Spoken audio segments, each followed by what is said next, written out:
Hai, Mike di sini. Ada satu hal selain NFC yang menurut gue sayang jika dilupakan oleh para manufacturer handphone yang bikin HP budget 2, 3, atau 4 jutaan, yaitu layar AMOLED.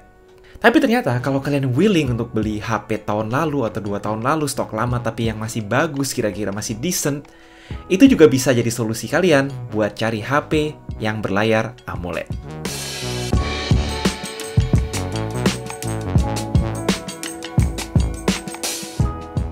Sebelum masuk ke video, mungkin kita rekap dulu aja apa aja sih sebenarnya keunggulan layar AMOLED. Pertama adalah rasio kontras yang nggak terhingga, jadi kalau bisa nampilin hitam, itu bisa hitam banget.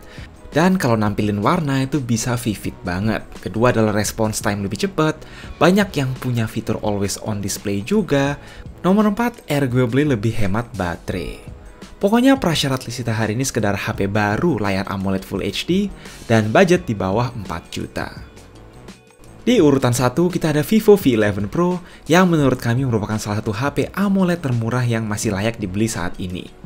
Dari harganya yang dulu sampai 5 juta, sekarang kalian bisa bawa pulang V11 Pro dengan budget 2 jutaan saja. Kalau kita lihat secara chipset, Snapdragon 660 dan RAM 6GB-nya masih usable di 2020, selama nggak dipakai main game-game berat plus storage 64GB di versi Indonesia. Selain layar Super AMOLED 6,4 inci Full HD plus lapis Gorilla Glass, V11 Pro juga sudah dilengkapi sensor fingerprint optical bawah layar, sesuatu yang jarang dimiliki HP keluaran baru 2020 sekalipun. Paling kekurangan yang bisa jadi pertimbangan di sini hanyalah ketiadaan kamera wide angle, serta baterai 3400 mAh yang kecil untuk standar zaman now. Nomor kedua, kita loncat ke atas sedikit dengan Realme XT. Dengan harga 3,6 jutaan aja, kalian sekarang bisa dapetin versi RAM 8GB storage 128GB. Versi yang dijual di Indonesia dilengkapi chipset Snapdragon 712. While nggak sekencang 730G, ini udah jauh lebih capable daripada Snapdragon 660, sehingga juga mampu mengakomodir quad kamera dengan modul utama 64MP miliknya. Kualitas foto bagus, begitu juga tentu layar AMOLED 6,4 inci Full HD Plus berlapis Gorilla Glass di sisi sebaliknya. Di sektor baterai, HP ini juga lumayan berkat unit 4000 mAh yang udah support fast charging VOOC 3.0 20W, ya still oke lah. Meski pilihan HP AMOLED udah mulai banyak mendekati ranah 4 jutaan. Selanjutnya, nggak afdol pastinya kalau kita nggak mention Samsung Galaxy A series, dimulai dari Samsung Galaxy A50s keluaran tahun lalu. Sama seperti Vivo V11 Pro, bobotnya di bawah 170 gram, tetapi sudah ditanamkan chipset Exynos 9611 yang lebih baru, storage UFS 2.1, baterai 4000 mAh, dan pastinya layar Super AMOLED 6,4 inci lapis Gorilla Glass yang kualitasnya tidak bisa diragukan lagi, plus sensor fingerprint bawah layar. Camera wise pun relatif mantep dengan modul utama 48MP dan ada ultra wide 8MP.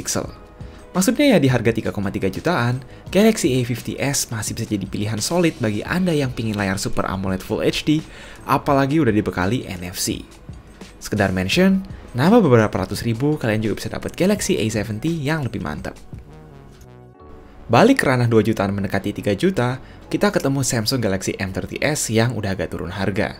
Secara penampilan mungkin not much, nggak kelihatan wah gimana, fingerprint sensor juga masih di belakang, chipset sama-sama Galaxy A50s, tapi yang penting ini udah punya layar AMOLED 6,4 inci Full HD Plus Gorilla Glass juga pastinya.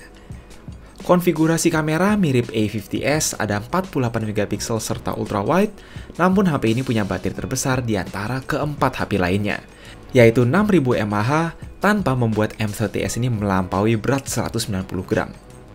Ngecasnya aja yang sayangnya terbatas 15W, tapi masih belum obsolete lah di 2020. Terakhir rilis ini kita tutup kembali dengan Vivo, yaitu V15 Pro yang udah turun harga ke 3 jutaan, lanjutan dari V11 Pro dengan beberapa perubahan cukup radikal. Pertama, berkat modul kamera selfie motorized, di sini nggak ada lagi yang namanya notch yang membuat kalian semua bisa menikmati layar Super AMOLED 6,4 inci Full HD secara sepenuhnya.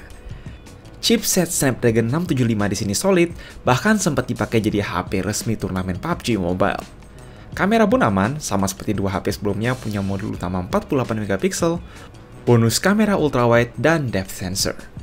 Again, paling baterainya aja yang agak kecil bagi standar 2020, yaitu 3700 mAh, dilengkapi charging 18W. Dan sayangnya, masih pakai port micro USB daripada USB-C. Ya, jadi itulah beberapa HP stok lama yang kami rasa masih worth it dibeli demi dapat pengalaman layar Full HD AMOLED. Karena ya jika kalian sama sekali belum ngerasain yang namanya layar AMOLED, apalagi buat kalian yang senang streaming film, anime, drama, bahkan video di HP, mungkin ini adalah saat yang tepat buat beli HP berlayar AMOLED. Apa kalian setuju? Pokoknya kalian harus setuju untuk jaga kesehatan masing-masing. And as always, stay safe.